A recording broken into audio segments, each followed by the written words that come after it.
She should.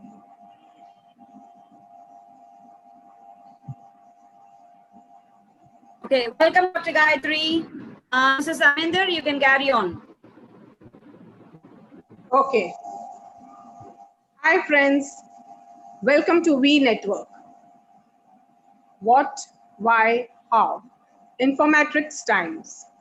We will be bringing lot of experts in their respective fields. Sometimes we had two wonderful days with Dr. Gayatri. She shared some valuable tips on how to inculcate a love for reading in children. Today again, we have Dr. Gayatri with us. She will share some insights. Today's topic is story time, a learning opportunity for kids. Welcome, Dr. Gayatri. Over to Dr. Gayatri. Yeah. Good evening. Good evening, one and all. Thank you, Aminda ma'am, for giving me a warm welcome. I'm Dr. Gayathri. I'm the founder of Flourishing Kids. I support kids with learning challenges. Thank you, We Network, Women Shakti, for giving me this opportunity to talk over on your platform. So let's start today's topic. Today, we are going to discuss about story time. Story time is a big learning opportunity for kids. Yes, we'll just see like how effectively we can make the story time much more useful and interesting for the kids. So let's start it. So why stories are important? It is for helping your child to know sounds, words, language. As I was discussing already, the early literacy skills. The kid knows about these all skills through the story time. Next is that kid develops social skills, communication skills, and empathy is also being taught through stories. Kid understands, kid thinks what happens to that character and why that kid or small kid in the story is doing this way or that way. So empathy is being developed. That is very, very important for kids to have the emotional awareness and development also. So today, let's see a different way of story time. We know that stories usually are being narrated like from one adult to the kid. It's the usual way. Now, if you use a book, how you will tell a story to the kid. This is like little more interesting. Story time need not be restricted only to bedtime. We can have all around the day also, because for small kids, they might be interested in some other times when they are little relaxed. I was already saying those timings and all. So whenever time is there, just for 10 to 15 minutes, if you can sit with your kid, just use the time for stories. Okay. So for small children, how can we make them sit and listen to our stories? You can make the small kids sit on your laps. They can sit on our laps and then we can read a story to them. So just hold a book like this. Your kid will be sitting on your lap and you will be holding the book. So kid will be sitting on your lap. For little toddlers, they are the energetic lot. They always keep on moving around. So it's better that you also go around with them or just sit in one place and you show the book or something, then they will come near us. They will be interested. So toddlers, it is little tough because they can't sit for more time. It's okay if you can just tell your story for 5 minutes. That is okay for small toddler age group. Then little preschoolers, they're little big kids compared to the toddlers. So make the kid sit right next to you. Then you hold your book. Both kid and parent or a caretaker or a grandparent should see the book. Both of them should see. You can make your kid sit this way, and then the kid can move the pages. Kid can move the pages and keep your finger while reading the stories. So the kid knows where you are reading the story. So this is how you read stories with your kids. Next, choose the book which is interesting for the kids. It is very, very important. And one more thing, the book should be interesting to you also. If you're choosing any book to read aloud, these are called read alouds for storybooks. First, you read aloud by yourself. Just try it out. Whether do you find it interesting? Is it informative? And it is having a little fun and the kid would love it? then start reading the book. Because most probably you will end up reading the same storybook again 10, 15, 20 times also. Then when you're choosing a book for read alouds, choose approximately, like the wording should be little less, and there should not be very big pictures covering it. There can be little pictures and there should be words also, so that the kid can see the pictures and also the words. Be calculative, correctly take those read aloud books. Don't choose big picture books alone. There won't be many wordings. So those are like for other times. But for story times and for this read aloud, which I'm going to explain you, you choose book with small wordings and some small pictures. So this is how we choose the story time books. Next, as I was saying, we can use story time for learning. Yes. How can we do? What else we can do? We are reading the story. Yes, the kid is listening to it and the kid understands words. What else we can do?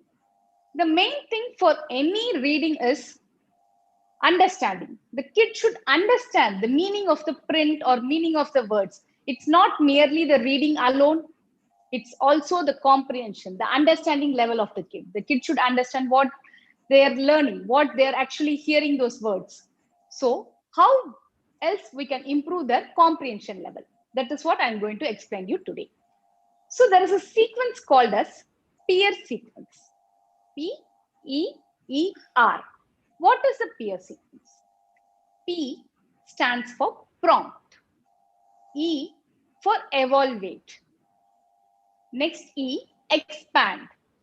R is repeat. I'll be going through each one of it. So first is prompt. What is prompt? You're just giving some prompt so that the kid will answer it. You're asking them some question. You're asking, what is this? The kid might say, it's a banana. So next is you have to evaluate it. What will you do? You have to say, yes, it's a banana. Please don't stop with just saying yes, no. You also tell with the kid, yes, it's a banana. The next thing is you have to expand it. How will you expand it? Yes, it's a big banana. Or you can say it's a yellow color banana. Expand it using just one or two words. Just don't expand it to the whole new form that the kid feels it's a different thing itself. Just expand it little, just one word or two words can be increased. So the kid thinks, okay, this is my vocabulary and they're trying to expand their vocabulary. Finally is repeat. Again, you will show the word on the book and you will be saying banana. Can you please repeat what is it? Banana. The kid should repeat the word banana. So this is peer sequence. For the prompts, what can you ask for prompts? Prompts are usually the WH questions. What, where, why, when. Then you can ask like how is it happening on a little later stage. So these are like questions we can ask from the storybook. The next level is you'll be asking the questions open-ended. So the kid should answer them in a sentence. We are exposing them to the sentences, full form. They are understanding what is it. You are just not asking a yes or no question or what, why questions. Next, still, if your kid is little more bigger kids, the kid knows already these words, they are actually familiar with all these stories. For those kids, you can actually start distancing prompts. What are distancing prompts? Suppose if in the storybook, there is some beach coming over or there is some water area and everything. You can ask your kid, do you remember last month we went over to the beach? We saw some seashells, everything. You can just distancing. You're just making the kid understand what happened and you're relating it. You're relating to what happened in the real life and what is happening in the book. If the book has a different situation, you can just use the distancing prompt for the last page and the first page. You can just make it correlate so that the kid understands much more effectively. So these are called distancing prompts. So I'll just explain with a short story, like how we can do this. So whenever we are starting with a storybook, first read the title of the storybook. If your kid is small also, start reading the title of the storybook so that the kid learns it. Yes, there is some title always for the storybooks. So today I'm going to read about the story of Prince George. This is the story of Prince George. Yes, as I was saying, if your kid is interested into YouTube videos and the kid is already familiar with Peppa Pig, it is a very good thing that you're introducing a Peppa Pig book so that kid is much more interested. So let me read the story. Daddy Pig is saying goodnight to Peppa and George. Just one more dance, chuckles Daddy Pig. It's nearly bedtime. It is bedtime, Daddy Pig, says Mommy Pig.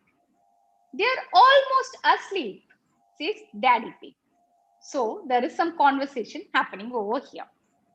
So this is the book and there are many pictures. I'm not sure how well you can see it, but there are many pictures over here and there are words also. This is perfect. Thank you, ma'am. So this is how you have to choose a book for read alouds. So this is the story book. There are many characters over here and there is something which I already read. If you're reading with your kid, move your finger across and then start reading to your kid so the kid understands more. So you can use voice modulation while you're talking for Daddy Pig, while you're talking for Mummy Pig, and then you're like answering it with questions and pauses so the kid understands that there is some question element over there. So for this book, I'll just say like for this first was peer sequence prompt. Prompt is sub-question. Yeah. So we can just ask, who is this?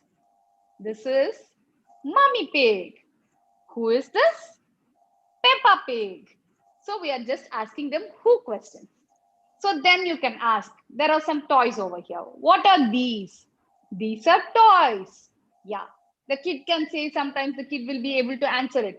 It's a teddy bear. So you can actually say, yes, it's a teddy bear. Then go on to the expansion.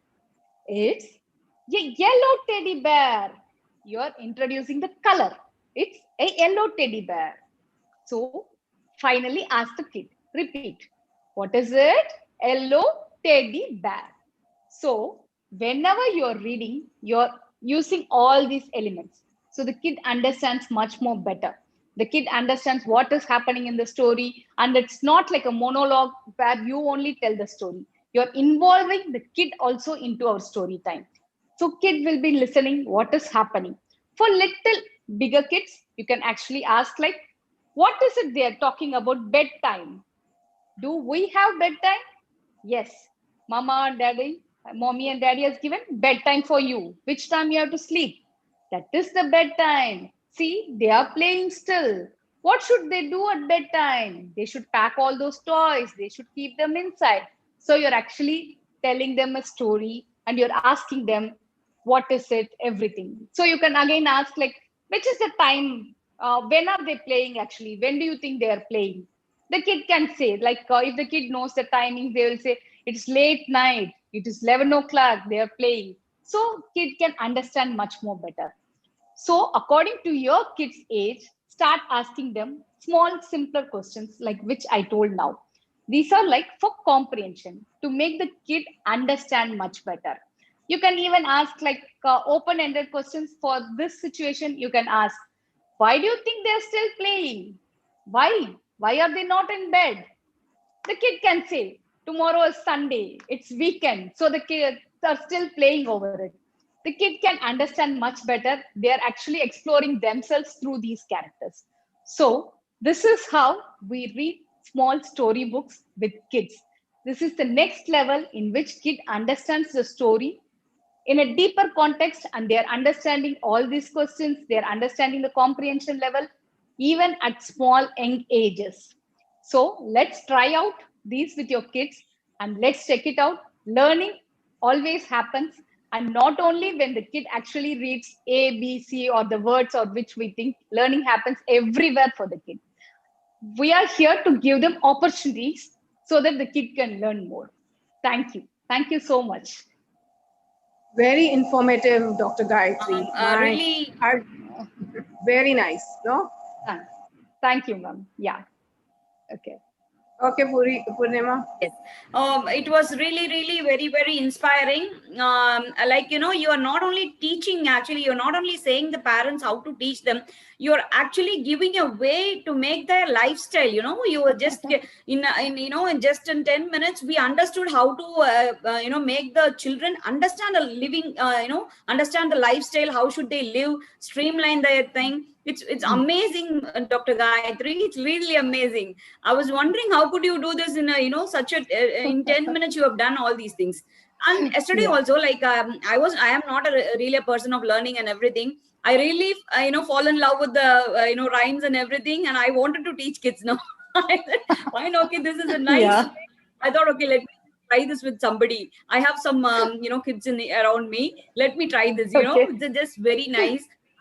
We also Sure, got sure. reviews from people that your information was very nice. So apart from these, Gayatri, Dr. Gayatri, we wanted to Yeah. know what are the other things you are doing, because when we asked you in the first time itself, you gave us so many topics, we were literally confused actually. So you are expert in so many things, and we just randomly gave you a topic, instantly you just started doing it. It's amazing. How could you do that actually? Yeah, actually, thank you so much, ma'am. Thank you so much for giving this opportunity to me. I support kids with learning challenges. So to say like, who are these kids who have learning challenges? These kids have difficulties with reading, spelling. Uh, the basic reading and spelling difficulties will be there. So actually, this is not at all related to their IQ. And please take note of it. This is not related to IQ. For some kids, there is a difficulty with reading. Reading, some kids also mathematics. The arithmetic concepts is also difficult. For these kids, we have to give them a different strategy so that they can cope with themselves. They can use those strategies and techniques and they can learn more. If the kid is identified properly at the correct age and we are giving them the strategies and how to explore it, we are actually saving the kids frustration and kids uh, emotional thing, so that the kid understand themselves better and they understand more also. For kids who have learning challenges, the main thing for me is to bring awareness among parents and teachers about these learning challenges. And I teach kids who have learning challenges. I give many strategies for them and I conduct classes regularly for them so that they can become themselves, they can understand much better, they can read better. And the learning gap, we are trying to actually address the learning gap for these kids. So this is One what minute, I mainly do. yeah, Yeah. 1 minute, Dr. Gayatri. How do we Yes. know the child has learning problems? Yeah, ma'am. So for these kids, especially their difficulty is awareness of the sounds. Sound awareness is difficult. The phonological awareness component we used to say. If the kid is in like 6 years, first standard kid, so they still have difficulty with letters. They still don't know the sounds of letters. And there are many other things like the red flags we used to say.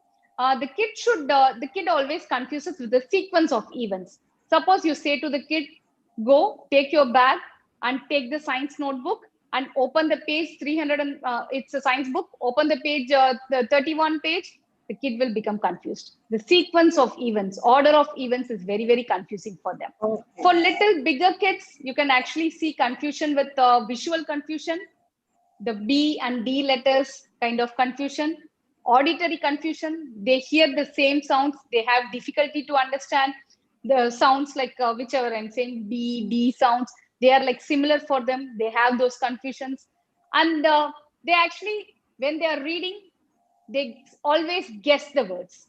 Any word starting for them with C and ending with T is cat because they randomly guess the words. They just keep on guessing the words and they don't try to decode it and read it. So for these kids, these reading difficulties, there will be different things which we have to note out. These are the red flags.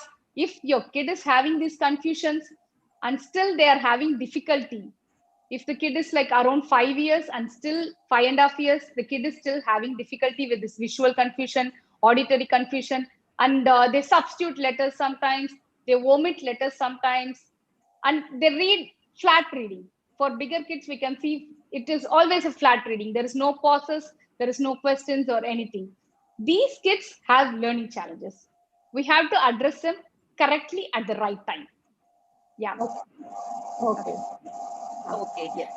The next thing is, Dr. Gayathri, like I have spoken to teachers, and so many teachers have told me that in the school, especially from fifth standard to eighth standard, I have heard from teachers the last words. No, when you say like if it is cat, no, so many people write it as CTA. The last two words they confuse. Why is that? Is it a learning challenge kind of issue, or what is that actually? Yes. So yeah, ma'am. So for some kids, why this is happening, like fifth standard, especially till third standard, it's always the kids learn to read. They are learning to read, how to decode the words, and they're learning. But from fourth standard, what happens is they have to read to learn things. So this is where the difficulty starts. And many times, that time only kid understands. Why they get confused between the last sounds is that the kid didn't understand the word correctly. They are exposed to new, bigger words. If it is a small word and high frequency word, the high frequency words are like very simple ones. What is your name? Kid will be always knowing, because their name spellings, they know what they know, why they know, those simple things. 2-letter words, 3-letter words. But if it goes to the next level, if the kid is not listening properly, the sounds are not being understood properly, it's not listening properly. For these kids, they have difficulty in understanding it. So for these kids, the difficulty appears. And apart from this, we have to see other signs also. And if it is there, we have to address the issue with the kid. We have to check it out for learning challenges. We conduct assessments for the kids. There's a complete assessment. Till what age? Yeah, ma'am. Yes, ma'am. Till what age do you treat children, Gayathri? Till what age? From what age to what age you will be dealing with for the learning challenges and everything? What are the ages you are taking care of? Mainly I handle like kids from UKG to 6th standard. This is the age group which I handle. So I think like this is the correct time when you start with the kid. When you identify the kid correctly at UKG or 1st standard, we can actually give them strategies. And like I said, we can try to minimize their difficulties, and we give them strategies to handle themselves. So this is the age group mainly I handle kids. Yeah, ma'am. Okay, say for if the language which we are using now is English, okay? So there are people in Tamil Nadu, so many people in Tamil Nadu, we are located in Tamil Nadu mainly, and then so many people are there, in other languages are there. What are the languages you are handling actually? So parents will be having doubts, no? But so many people, overall India, so many people are watching us. So they'll be having a doubt, can we contact Dr. Gayathri? Because my language is Hindi, my language is Tamil, my language is this. They'll have that kind of idea in their mind. So the kid will be confused. Maybe sometimes parents would think that kid would get confused with the language and everything. So can you just explain about that concept? Yes. So actually, I only handle English and maths as a subject. For them, for the kids. Why English alone is like that? Here in India, it's very normal for most of the kids to have one mother language and native language, and the third language is English. It's almost the third one. So sometimes kids get confused. It's there. But English is like the language now in schools also. Now there are many things coming up, but English is the main thing. They get exposed to so many subjects and everything. So I teach English. I know Tamil and Telugu. So kids will be comfortable with this language also. Since I can talk in Tamil and Telugu with kids, Tamil, Telugu and English. So the kids become more comfortable with me since I talk in their own language. And then I slowly move on to them with English also. Yeah. So this is what I do. With regarding to English, the main things I handle is as I said, reading issues, spelling issues, comprehension issues, understanding part. I discuss with them the comprehension issues also. Yeah. These are the things I I think handle presently. if we would have got some people like you know, we would have also got good scores in our school days. Yeah, we missed all these opportunities. No, I mean the true no. Yeah, Yeah, We yeah, would yeah. have, you know, so many times we would miss to learn the spelling properly. No, at least Things I go like think that, and we lose. when my children were small, I think Yes. it would have So been thank you. very helpful for all of us. yes, ma'am. Yes, ma'am. Definitely. Yeah, true, yeah, true. yeah, yeah. And really, Dr. Gayatri, it's very true that you're so sweet, and the way you know you express yourself, and the way you teach, you know, us how to do the deal with things. It looks very simple to us now. What we were thinking it is a complicated thing. Now it looks simple actually. That is the greatest thing you have done in the show. 3 days, it's amazing for us all. Thank you for that great show, Dr. Gayatri. And we will be giving all your contacts and everything to the viewers. You know, they have requested also. We'll be sharing all the contacts. And I think everybody will getting the help from you. And whoever is facing this challenge, learning challenge, and whatever the disability they are facing with, I think they are at the right place now. So they can contact you and get a proper solution from you. Thank you so much for being, you know, part of V Network, and we are very happy that you are a panel member of our V Network, and we have got a great asset with us. Thank you for that. Yes, thank you. Amanda, do you have anything to share? Yeah, no, just I'll give a very big thanks. And all the three sessions were very informative and they were amazing. And the main thing is that they were very simple to understand, nothing complicated about it. She explained it so simply. I think everybody can understand that very well. Thank you so much once again, Dr. Gayatri. Yes. Yeah, Thank you, Purnima I ma'am will and share Aminda Dr. ma'am. Gayatri's. Yeah, I will share Yeah, ma'am. Dr. Gayatri's contact number now. People, please make note of it. If you need any help with Dr. Gayatri, please do contact her in this contact number. It's 9444134474. This is a contact number. You can contact her at anytime when you need help from her in your children's learning disabilities or any kind of thing related to education. She's always there to help you. And we are happy that we have her as a panel member. Thank you so much. So, and we will also be sharing your social media links and everything on the line. Thank you, Dr. Gayathri.